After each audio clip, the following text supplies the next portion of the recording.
ए का हो? एगो गीत गाओ ना। तेरे कारण मेरे साजन। अब तू गावा। दो गला कहीं का।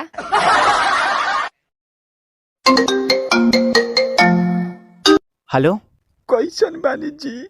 काहे इतना मायूस होके बोलता रू? हम यहाँ लाचार हो गइल बानी।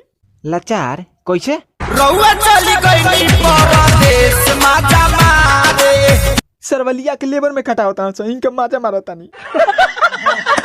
बाप रे, एगो काम से तो मन अगुता गल बा। घर ह के सुअरी के खोभार। सुअरी के खोभार? सुन ना रे, अपना बाप से पूछिए, बाप से 1 लाख तय क के दहेज ना देलक। दहेज लेबे तोरा हाथ गोड़ में का पिलो पड़ल बा का?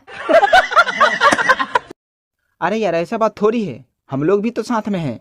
रे हम आई यहाँ लेक्चर देता रे, अब पढ़े काहे ना गइले ह? हमरा मेम के नु बबुआ भइल बा, ओही से ना गइनी हो। तोर त मेम बोलते लेकिन उनकर शादी नहीं के भइल। एगो तो हमार कलम फूट गइल कि कैसन घर में हमार बियाह हो गई।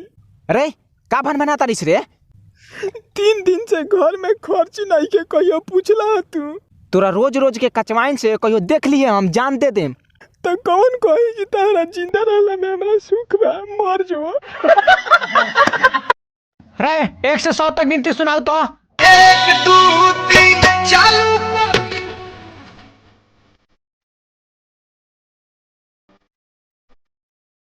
ई का सुनाओ तारे? गिनती सुनाओ, गिनती। तोरा के गिनती कहता नहीं, ते पूरा चौथा सुना देले।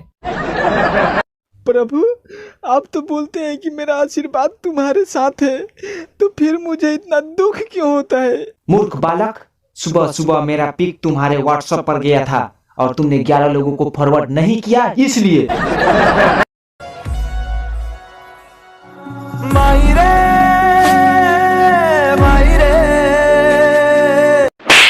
का बड़ा से माई माई कइले बाड़ीस? हम तोरा के चिल्लाता नहीं कि गीत गावता नहीं।